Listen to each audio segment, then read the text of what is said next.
So in this video here, we're going to see how we can train a custom pose estimation model. We're going to use the YOLO-NAS Pose Estimation Model from Daisy AI. We're going to see a whole training pipeline, how you can take a dataset, annotate it, export it into a Google Colab notebook. Then we're going to run you through every single step so you can go and fine tune your own custom pose estimation models. So first of all, let's jump straight into the Super Gradients GitHub repository. Let's go inside this YOLO-NAS Pose.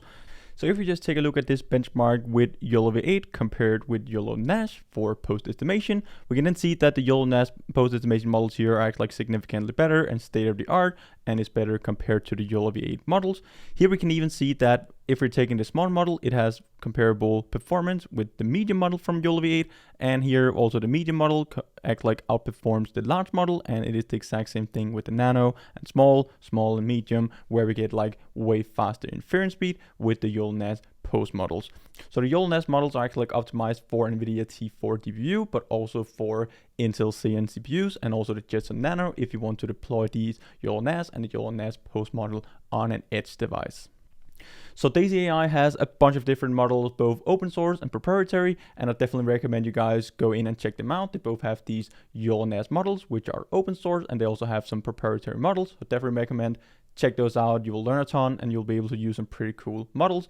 I also have other videos here on the channel where I'm basically just running Inference with some pre-trained models on human pose estimation that can be used for like fitness apps or whatever you can come up with. But this is actually like a pretty cool pose estimation model. And again, I'm going to show you how we can do the whole training pipeline. And then at the end, we will have a custom model that we can use in our own applications and products. So in here in the GitHub repository, you can just get some information about the YOLO-NAS pose model and also the AutoNAC from Daisy AI. We get some metrics here for a model, the error precision, and also the latency. If you scroll a bit further down, we can see the quick start guide, how you can actually do predictions on a pre-trained model. So it's actually pretty simple to run Inference. We just import Super Gradients. We set up a model here to have these 4 different variations of it. We specify the pre-trained weights to the COCO pose, and then we can just call predict, YOLO-NAS.predict, throw in whatever, URL, PIL, NumPy array, and so on, and then we'll get the model predictions, and this is how we can extract both the bounding boxes, the poses, and also the confidence scores for each detection. Here we can see the results. So these are 4 guys walking. We get all the poses. So we detect like the ears, eyes, shoulders, like all the different key points that we're interested in the human body. Here we can see all the results. They are very accurate. We can see all the key points and also the edges between each key point. We're going to take a custom data set. I'm going to show you how we can label this data set and how we can train our own custom model, because the pre-trained models only works on humans. They also have some documentation for this pose estimation if you want to go into more details. Again, we're basically going to cover most of it throughout this tutorial here, so you can just follow along, but they have some training, some prerequisites for the training, like how you can set up the dataset. It needs to be in the COCO dataset format, how we can run training from recipe, but we're going to cover all of it, how we can set up these custom config files and what you need to change. I'm going to have templates for you guys as well. The different datasets, target generators, we don't really care too much about that. The different metrics for pose estimation, so we're looking at like average position and also average recall for these key points that we're detecting. And we also do some post-processing and visualizations here at the end. We can also read about like how you can connect your own dataset, set up a new dataset class, Dataloaders with PyTorch, for example, but I'm going to show you all of that as well. So let's now just jump into the fun part and let's get started creating the whole training pipeline, starting with the dataset, where we will go in and annotate it. First of all, export dataset and then train our models. So let's go inside RoboFlow here and see how we can set up a project, label our dataset. I have a bunch of examples in here that you can use directly as well. The good thing about RoboFlow is that we can export our dataset directly into our Google Colab notebook, but I'm also going to have a dataset in a Google Drive with some tigers. So all of those are already labeled and you will have access to that as well if you want to use it. We also have these glue sticks here that we're also going to do pose estimation on. So you can pretty much do pose estimation on whatever object that you want. You just have to draw the key points and then you're going to train the model on that. So you can predict upside down on different objects. Maybe you want to have like multiple different points that you want to detect instead of just doing traditional object detection or in bounding boxes, instant segmentation and so on. You actually want to know the orientation with respect to some axis and all of those different kind of things. So right now, let's just jump straight into the tiger dataset. We just have a bunch of images here with tigers. Then we can go in and label our images, draw each individual key point, and also mark the edges between the key points. So let's now go in and start the annotation. First of all, we actually need to set up some classes. So we'll go back again and set up our classes. So if we go inside a class, we can now add a new class. Let's call it tiger, add the class, success. And now we can actually set up the key points. So right now, let's say that we want to have let's just make it simple, have 2 key points in the legs. So we are just going to choose key point 0, and then we're still going to set a new one with key point 1. And then let's take a new key point here and make it the hip. So here the hip is actually connected to 2, so we are going to have 2 key points for the hip, and then we're going to have an additional leg and also an additional foot down here at the bottom. Then we're going to connect the hips to the shoulders, so we can do it in this way. And again, we're going to have 2 shoulders, and then these shoulders here can be connected to 2 more legs. And this is basically just how you set up these classes for doing post estimation in here in RoboFlow. So now we can hit save and basically just go in and start the annotation of our images. So hit save and continue, go inside annotate, and we choose all the images. So it's now going to start here. Now we can just draw a bounding box around our object. So we need to do that first of all, and then we'll get all the key points. So now you can see we have all the key points, and we can go in and also like modify each individual key point, give it a specific name. So this could be like, for example, left foot, but this is just their deer. So here we're just going to have the foot and the upper leg, and then let's take the hip. So I'm just going to set some rough points here. And then we're also going to have a more simple data set. Again, you can just use them directly in here from a RoboFlow or annotate your own images and data set. So now let's take a shoulder. So this is the other shoulder and our right leg. There we go. And the last one here. So now we basically have our key points for the first image. Again, we just need to draw a bounding box. We could probably also take this one up here at the top. Then we can skip to the next one. This is pretty blurry. Then we can take this one. Basically just take all the individual key points, place them at the desired places, and you can do it for whatever type of data in whatever domain that you want to do post estimation on. I also have this other data set here with the glue stick. You can use that directly. It is already annotated in here in RoboFlow. So I have 134 images. Let's just go in and take one of the examples. So this is just a glue stick where we have a bottom and also a top. So we just have 2 key points that we want to detect. Let's say that we want to find the orientation, the rotation with regards to, for example, the x-axis, or how is it actually like rotated, and the actual position in the frame. So when we're going to do post estimation later on, we're both going to get the bounding box for localizing where our object actually is in the image. And then we can use our key points to get the orientation, so we get a bit more information when we're doing post estimation compared to just traditional object detection. So now you can just label your data set. Let me just save this one here. Let's delete this and just give you guys one more example. And you can just use these data sets out of the box, or go in and label your own. So right now I have the bottom, I drag it down to the bottom and also the top. Once we have our data set here inside RoboFlow, you can go in and generate a new version. So after you label your images, you can go inside this generate. We can go in and add pre-processing steps, augmentation, and so on. So here we just have it like 640 by 640. We can add a bunch of different augmentation steps if we don't have enough data, or we want to have our models generalize better to different conditions. Then we can hit continue and hit create. And now it's going to create a version of our dataset. We can export that and use it directly inside of a Google Colab notebook. But I'll also have this dataset within my Google Drive. I'm going to give you guys access to that as well, where we have our train, validation, and test split. And we're also going to have a YAML file here that I'm going to cover in just a second, which is the config file for a custom post estimation. But basically just have all our annotations in here. So we have a keypoint_train.json, which contains all the different annotations in the COCO format. So that is very important. When we're working with YOLO-NAS, we need to export the data in COCO format. So here we can choose between COCO and YOLO-v5 PyTorch. In this example, we're going to go with COCO. It's just going to have a JSON file with all annotations, file path to the models, the whole skeleton, the connections with the edges and so on. And then you can either like download a zip folder to your computer or show the downloadable code. If you just export it as the COCO format and show downloadable code, in just a second we'll go get a code snippet. We can just copy it and paste it directly into our Google Colab notebook, and we have the dataset in the correct format, and we can train it directly with the Colab notebook that I'm going to show in a second, and it will also be down here in the description. Okay, so let's now jump straight into the Google Colab notebook. Let's see how we can train our custom YOLO-NAS Pose model from Daisy AI. We have the dataset. We went over the GitHub repository and so on. Now we have the dataset, we have the label dataset. I both have it on my Google Drive, but also on RoboFlow. So right now we're just going to connect to a runtime, make sure that we're actually using a GPU, because this actually takes a lot of resources to be able to train these custom post estimation models. So right now we have a Tesla T4. Then we need to pivot install super gradients, and we also need to set up YouTube DL. If you want to use YouTube videos, just download them directly down, do inference on it, and we just pip installing all the dependencies and frameworks that we need to use. So after it's done downloading, we're just going to import all the different modules and frameworks that we need. So both OpenCV, JSON, Matplotlib, NumPy, Torch, YAML, sklearn, Google Colab, and so on. We're going to set the device equal to true if it's available, or else we're going to use the CPU. So let's just go in and do that after the installation is done. So that's not really too important. We're just going to run these 2 blocks of code. In the next code snippet here, from supergradients.training, we can import models, and here for object names, we can also import models. By doing this, we can just set up the model, create an instance of a model in just a single line of code. So the models.get, and then we can specify the version that we want to use. So this is just a pre-trained one, so YOLO-NAS _pose _L for large, and then we have a pre-trained weights, which is COCO dataset.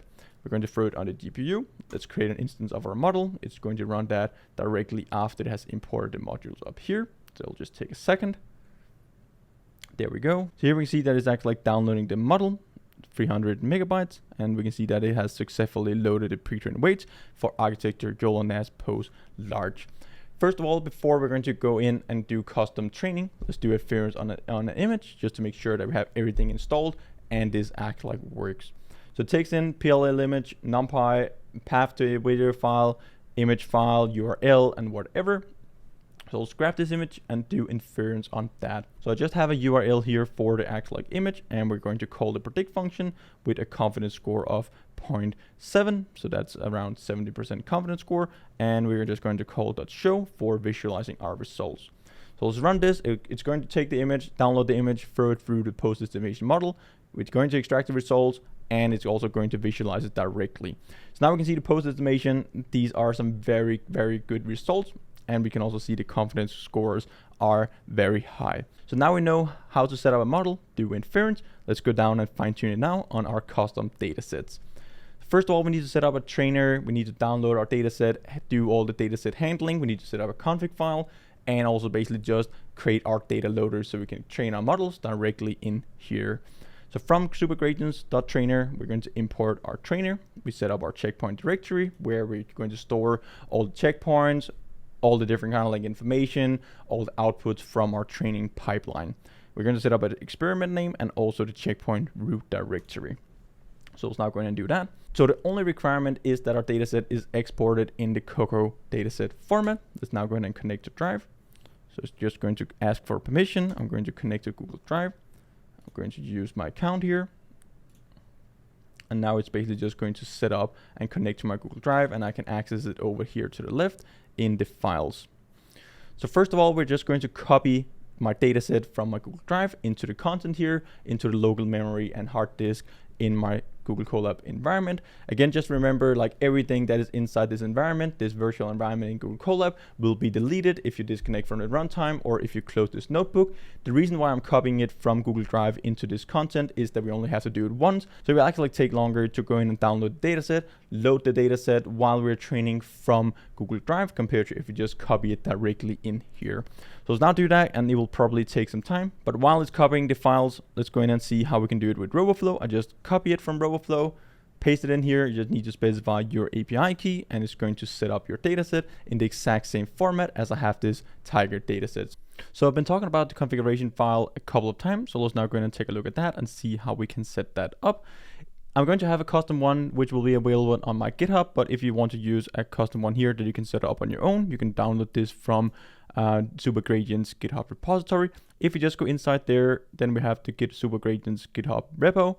Then if you go inside recipes here, and then inside dataset parameters, you can see all of these different configuration files, the YAML files for setting up different datasets. You can just scroll down to the COCO Pose datasets if you're going to use any of those. If you're using a fully custom dataset, you'll have to go in and modify these, as I'm going to show in just a second, but we just have like a number of joins, edge links, edge colors, key points, and so on. So we need to specify that. If you just go back again here, I actually have this configuration file on my own, and all of this will be available. But if we just go over here and take a look at my specific configuration file, and then we're going to set that up, then we need to specify the number of joins. So in this example for the Tiger dataset, we have 15 joins. Then we also need to have some sigma values for each individual join, and make sure that you actually have sigma values for every single joint that you have in your dataset. Right now, I'm just going to go over all the different parameters, and then I'll explain the sigma values in just a second.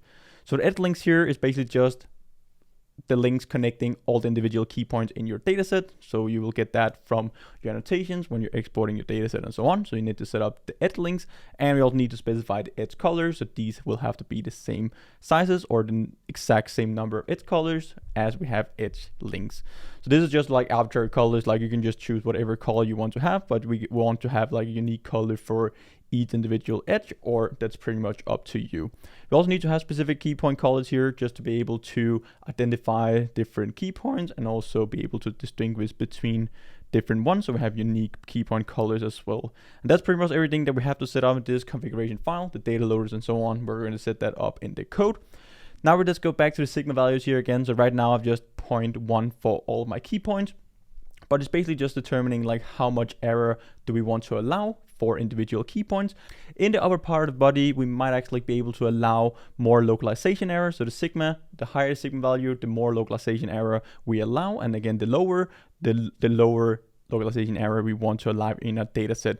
So now we have our configuration file. We can load it in, use it, and then we can go in and train our data. So let's go in and take a look at how the COCO dataset annotations look like. So we have our annotation, we have our bounding box for a specific object, we have our category ID. Again, we just have one in this example, and then we have all the individual key points as we can see here. So these are the labels that we have done inside RoboFlow. So we have our bounding box, we have our class ID or the category ID, and then we also have our key points, the number of key points, image ID, ID area, and so on. So this is basically just all the annotations from our labeling tool. So for each individual image we have, we're going to have a specific annotation. If you just close the annotation, we're also going to have some information about our images, the width and the height, so the image dimensions, the file name, so we can go in and take that from the folder while it's training. So this is just what our data loader is actually going to load in when we're going to set that up. So let's close the images. We also have some categories. So these are the key points. So left ear, nose, right shoulder, right front paw. So this is for the tiger data set. So for the key points, we also have the skeleton. So this is just all the values for our links. We have our key points, we have a skeleton, and that's pretty much it. So we have this JSON file for our train, test, and validation split, and it's basically just the COCO dataset format. So here we create a utility function just to open a file. We're going to use that for opening up our JSON files and also our YAML configuration file for our COCO Pose Estimation Dataset parameters. So this is just how we can open up a file. We're going to set up our annotations and also our config file. We're going to specify the path, so keypoint_train, and here we have our dataset parameters, tiger file. So I'm just going to copy the path here just to make sure that I have the correct one. This is really important because we just did the modifications over here to the right. So here we can see that we are able to run the code. We're able to load in our annotations and also our config. So this is the annotation file breakdown if you guys are just going through the data set. So this is just everything that I just went over inside the JSON file. So the super category, ID, name, key points, skeleton, and so on. So let's just skip that for now.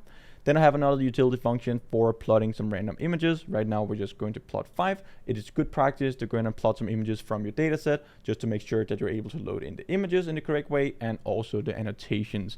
And you can also index it and get the correct key and values in your dictionary.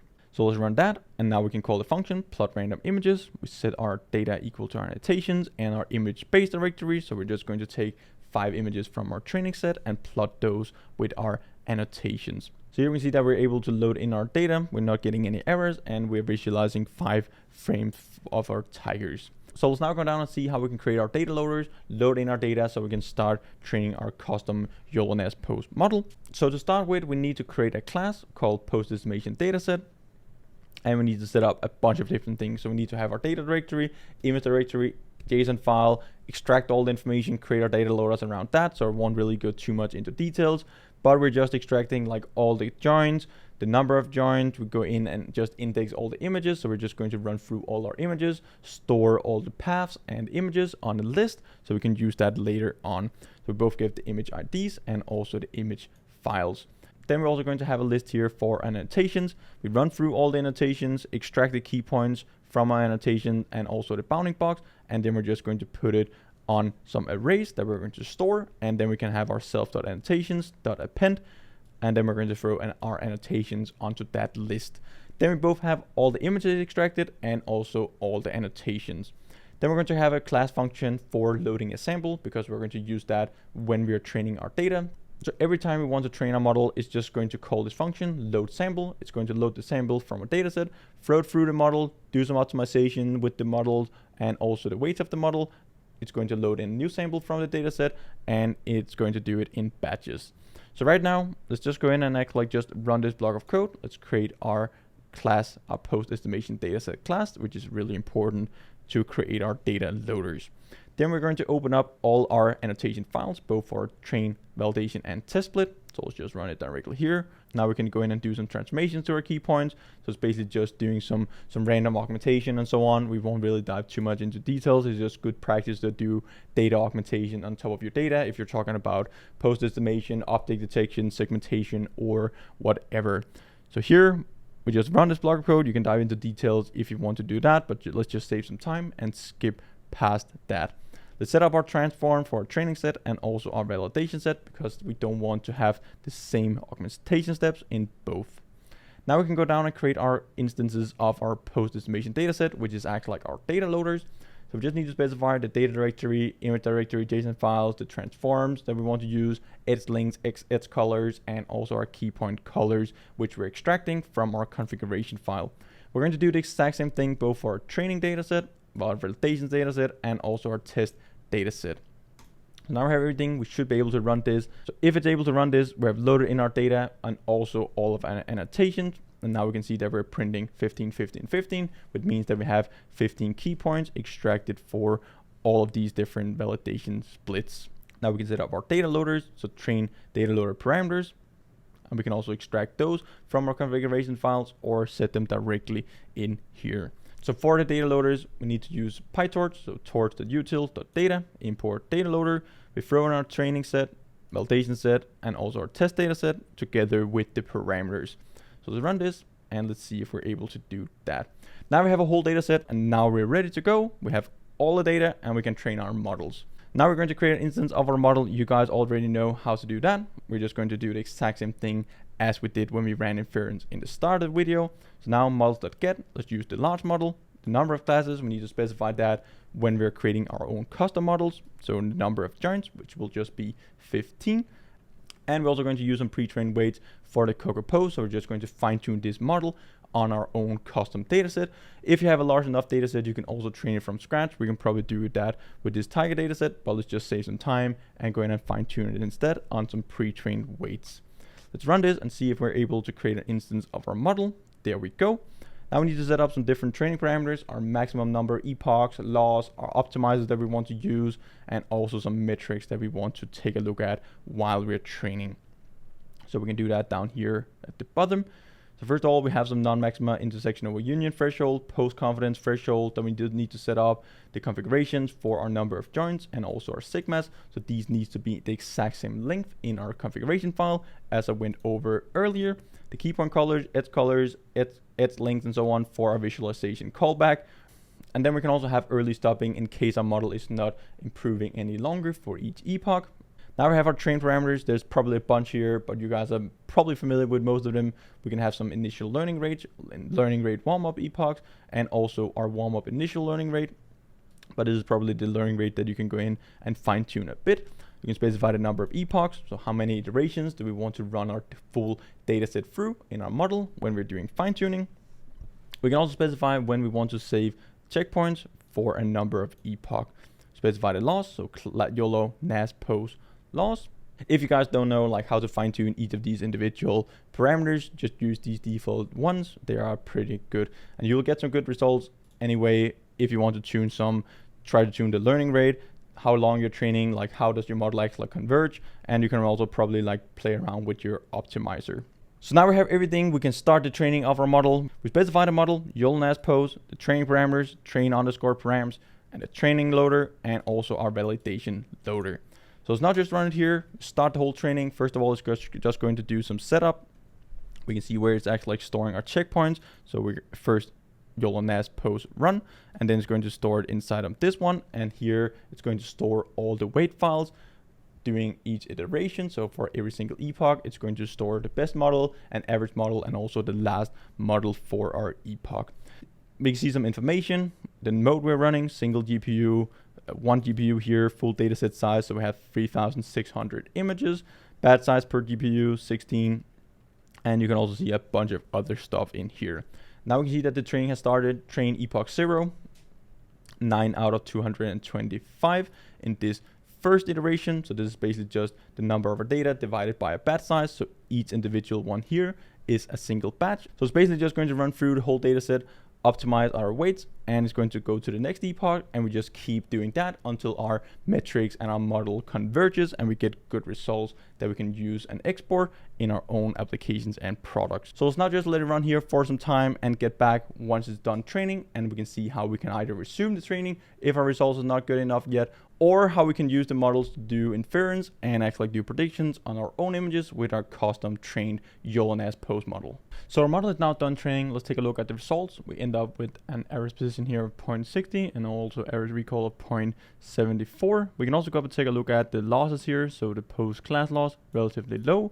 Loss intersection over union, and also the loss class here for our validation set. We can also go up and take a look at the metrics for our training. So right now we're only training for 5 epochs to start with. We can always go down and resume the training. But let's go up here to the start, then we can actually see that our error position and also the recall is very low. So it's pretty much close to 0. And then it's basically just learning over time. So here after the first epoch, we can now see that it has improved by 0.36. So here you can actually see in green the improvements, and in red where it actually decreases from epoch to epoch or for every iteration. So it's basically just learning over time here. Now we can see that the error position and error recall is increasing still. Now we can see that we end up at around here. So the one that I mentioned by 0.6 and also 0.74. We can also go down and resume the training, so we can set our training parameters resume equal to true and also maximum number of epochs equal to 8. Then we can just train our model again. It will use the earlier checkpoint and it will keep training your model from that epoch. So right now we're just training for 3 more, because before we had 5 epochs, now we have 8. So we're going to train our model for 3 more epochs to see if we can squeeze out a tiny more accuracy of our model. Of course, we can go in and tune the high parameters, train the model for longer and so on, just to make fully sure that it's converted. But this is a rather large data set and will take very long to train that model. So definitely try out some small data sets. I also have the one that I showed you on RoboFlow. Try to test that out with only like 100 images or 200 images.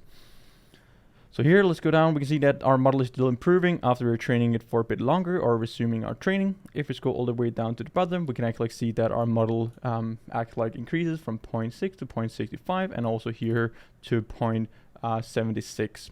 So let's now go down and see how we can use this best trained model after you've finished your training and you're satisfied with the results. Then we can go down and create a new instance of our model. We need to choose the same architecture that we trained it on, and we also need to specify the number of joins or the number of classes that we have trained our model on. Then we can specify the directory or the path to our checkpoint best. So if we go up inside our checkpoints, we have our first YOLO-NAS Pose run. We have our run here, and then we get our average model, checkpoint 5th here, our checkpoint best. If we just right click and hit download, we can download the models to a local computer so we can use them in our own applications and projects. You'll just get like a blue circle here. It will take some time here in Google Colab before it actually downloads to your computer, but just let it run here and the files will download. Now we can go down and evaluate our best trained model on the test set, but this is just for the validation set as well. So we should get the exact same values as before, but let's just run it here for good practice. After we've done that, we can now go down and do predictions with our best trained model. Now we're creating an instance of it, we're evaluating it, and then we can do predictions with it. So this is exactly how you would do if you're using it in your own custom applications and projects. So yeah, we get the same values. Now we can do predictions with the best model. So let's now go in and actually just specify an image URL. So Tiger dataset, let's go inside our validation dataset. Then let's go in and grab one of the images. So let's go with this one here. Let's just open it up to start with to see the actual image before we feed it into the model. So let's now just go over, copy the path, paste it in here, run this program or like run this block of code. We need to set the confidence score. We can play around with that as well if you're not getting any detections. So here we can see the key point detection for this lion. In the face it's a bit off, and also for the front legs here could be because of the low image quality, but this is still like fairly good. We have like the hip We have the shoulders, we have all the connections in between the different key points, and these are the correct predictions. We can see here the predictions in the rear legs are actually like significantly better compared to the front legs, which seem to be shifted a bit. Might be because of this shoulder joint here, or like this shoulder position, which probably should have been a bit more forward. So yeah, this is just one of the examples that we have. We can just run through like a couple of more, just take one more, take a look at that and see how that works. So let's just scroll further down to see if we can find another one. So let's try to go with this one. Okay, so let's go with this one. It's still a blurry a bit, but again, you can test it out on your own data set. Right now, I'm just testing it on the validation set just to make sure that we haven't trained these images before. Okay, so it didn't change it, so let's just change it manually. 436. There we go. Let's not run it. Just keep the same confidence score. Let's try to see the results for this one. So this also looks pretty good for the rear legs. There's something with the rear legs and the front legs. We have all the key points here. Maybe the left foot here, or like the right foot here. Right rear foot is a bit off, and the front leg is off as well. Also, the face here is now off. The eyes is probably pretty close, but definitely like the nose here is a bit off. Again, could be because of the shoulders. The shoulders should probably have been a bit further up here, where we have the back of the line. It looks pretty good. So you can download the model, test it out on your own, go through some more examples, try it out on some other data sets. Also use the one that I have from RoboFlow. You can use that directly in this Google Colab notebook. Everything will be available down in the description, so you can use it directly for training your own YOLO-NAS custom pose models. So that's it for this video here, guys. I hope you have learned a ton and you're now familiar with how we can do custom training of a YOLO-NAS Pose Estimation Model on your own custom dataset. I showed you the whole pipeline. Try it out on your own applications and projects. Try to train your own models. It is really cool to play around with. So if you guys want to dive more into like AI, computer vision, how we can use object tracking, object detection, whole pipelines again, or if you want to learn how to read research papers, implement architectures from research papers, basically just take an architecture from research paper, implement it into code. I have a bunch of different courses. It will also be down in the description here. You can go in and check them out. We have a whole community. We have all the code available, structured courses with videos and quizzes. So if you're interested in learning more, definitely check those out as well. Or else I'll just see you next week, guys. Until then, happy learning.